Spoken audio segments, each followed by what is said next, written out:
महादेव, आज है शनि प्रदोष व्रत, जिसको करने से कि सारी मनोकामनाएं पूर्ण होती हैं। इस दिन भगवान शिव की पूजा की जाती है और शनिवार के पड़ने के कारण ही शनि प्रदोष व्रत कहा जाता है। इसकी कथा का पाठ अवश्य करना चाहिए, तभी आपको व्रत का संपूर्ण फल प्राप्त होता है। गर्गाचार्य ने कहा, हे महामुनि, आप शिव शंकर की प्रसन्नता हेतु समस्त प्रदोष व्रतों का वर्णन किया है। अब आप कृपया पूर्वक शनि प्रदोष विधि विस्तार पूर्वक सुनाइए। तब सूत जी बोले, हे ऋषि, निश्चित रूप से आपका शिव पार्वती के चरणों में अत्यंत प्रेम है। मैं आपको शनि त्रयोदशी व्रत की कथा और विधि बतलाता हूँ, ध्यान से सुनिएगा। पुरातन कथा है कि एक निर्धन ब्राह्मण की स्त्री दरिद्रता से दुखी हो शांडिल्य ऋषि के पास जाकर बोली, हे महामुनि, मैं अत्यंत दुखी हूँ, दुख निवारण का उपाय बतलाइए। मेरे दोनों पुत्र आपकी शरण में हैं। मेरे ज्येष्ठ पुत्र का नाम धर्म है, जो कि राजपुत्र है, और लघु पुत्र का नाम शुचिव्रत है। अतः हम दरिद्री हैं, आप ही हमारा उद्धार कर सकते हैं। इस बात को सुनकर ऋषि ने कहा, शिव प्रदोष व्रत करने से ही आपके समस्त दुखों का निवारण हो पाएगा। तीनों प्राणी प्रदोष व्रत करने लगे। कुछ समय के पश्चात व्रत का दिन आया। तब तीनों ने व्रत का संकल्प लिया, जिसमें कि जो छोटा लड़का शुचिव्रत था, एक तालाब पर स्नान करने के लिए गया तो उसे मार्ग में स्वर्ण कलश धन से भरा हुआ मिला। उसको लेकर वह अपने घर आ गया और प्रसन्नता पूर्वक माँ से कहा कि यह धन उसे मार्ग से प्राप्त हुआ है। माता ने धन देखकर शिव की महिमा का वर्णन किया। राजपुत्र को अपने पास बुलाकर बोली, देखो पुत्र, यह धन हमें शिव जी की कृपा से ही प्राप्त हुआ है। इसे प्रसाद के स्वरूप दोनों पुत्र आधा आधा बांट लो। माता का वचन सुनकर राजपुत्र ने भोलेनाथ और पार्वती माता का ध्यान करते हुए कहा, पूज्य, यह धन आपके पुत्र का ही है, मैं इसका अधिकारी नहीं हूँ। मुझे तो शंकर भगवान और माता पार्वती जी जो भी और जब भी देंगे, मैं वही स्वीकार करूँगा। यह कहकर राजपुत्र शिव जी की पूजा में लग गया। एक दिन दोनों भाइयों का प्रदेश भ्रमण पर विचार हुआ। वहां उन्होंने अनेक गंधर्व कन्याओं को क्रीड़ा करते हुए देखा। उन्हें देखकर शुचिव्रत ने कहा, भैया, अब हमें इससे आगे नहीं जाना चाहिए। इतना कहकर शुचिव्रत उसी स्थान पर बैठ गया, परंतु राजपुत्र अकेला ही स्त्रियों के बीच में जा पहुंचा। वहां एक स्त्री अति सुंदरी राजकुमार को देखकर मोहित हो गई और राजपुत्र के पास जाकर कहने लगी कि हे सखियों, इस वन के समीप ही जो दूसरा वन है, तुम वहां जाकर देखो। भांति भांति के पुष्प खिले हुए हैं, वहां सुहावना समय है, उसकी शोभा देखकर आओ। मैं यहीं पर बैठी हूँ, मेरे पेड़ में बहुत ज्यादा पीड़ा हो रही है। ये सुनकर सभी सखियां दूसरे वन को चली गईं और वह अकेली सुंदर राजकुमार की ओर निहारती रही। इधर राजकुमार भी उसे देखने लगा। युवती बोली, आप कहाँ रहते हैं? वन में किस प्रकार आना हुआ है? और आप किस राजा के पुत्र हैं? आपका क्या नाम है? आप अपने बारे में मुझे सविस्तार बताइए। तब वह राजकुमार बोला, मैं विदर्भ नरेश का पुत्र हूँ। युवती बोली, मैं विदर्भिक नाम की गंधर्व की पुत्री हूँ और मेरा नाम अंशुमति है। मैंने आपकी मना स्थिति को जान लिया है कि आप मुझ पर मोहित हो चुके हैं, मुझ पर मोहित हैं। विधाता ने हमारा संयोग मिलाया है। युवती ने मोतियों का हार लेकर राजकुमार के गले में पहना दिया। राजकुमार हार को स्वीकार करते हुए बोला कि हे कि मैं निर्धन हूँ।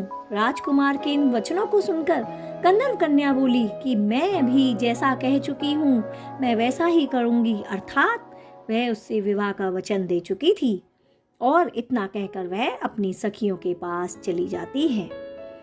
अब वह अपने घर को आ जाती है। इधर राजकुमार भी अपने घर पर आ जाता है।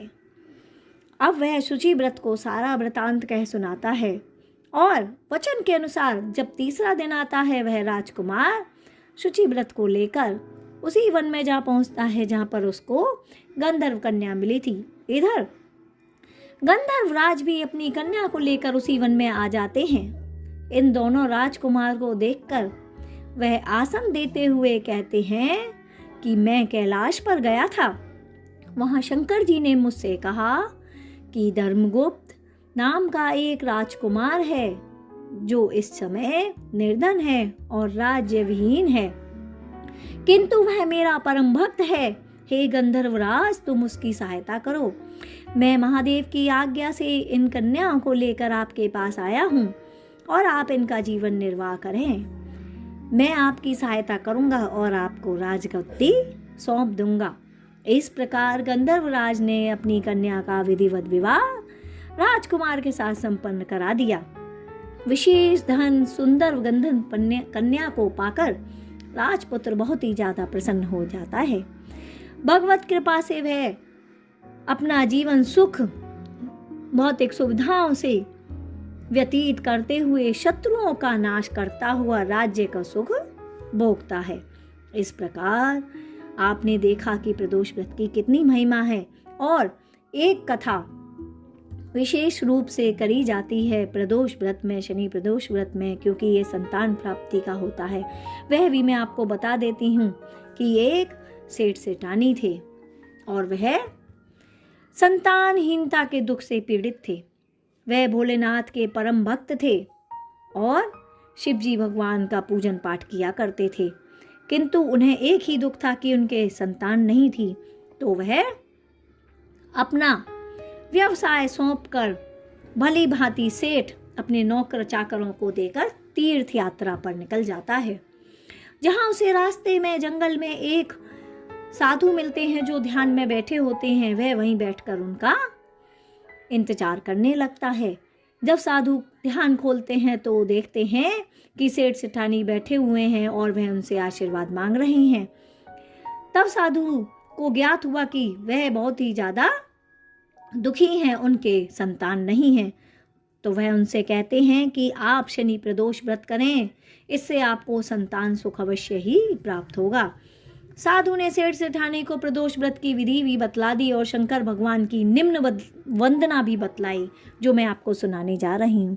हे रुद्रदेव शिव नमस्कार, शिव शंकर जगत गुरु नमस्कार, हे नीलकंठ सुर नमस्कार, शशि मौली चंद्र सुख नमस्कार, हे उमाकांत सुधि नमस्कार, उग्रत्व रूप मन नमस्कार, ईशान ईश प्रभु नमस्कार, विश्वेश्वर प्रभु शिव नमस्कार।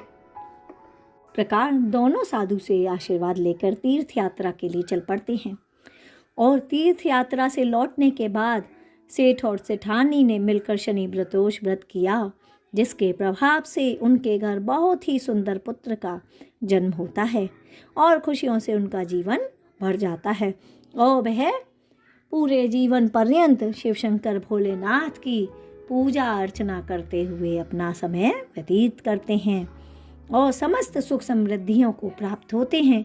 हर हर महादेव। बोलिए शिव शंकर भोलेनाथ की जय।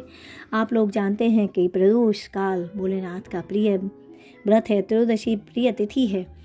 आज के दिन आपको सायंकाल शिव मंदिर में जाकर शिव परिवार का भली भांति पूजन करना चाहिए, जो कि शाम को 5:34 से शुभ मुहूर्त आरंभ हो रहा है। प्रदोष व्रत की आपको हार्दिक शुभकामनाएं। हर हर महादेव। आपका दिन शुभ हो।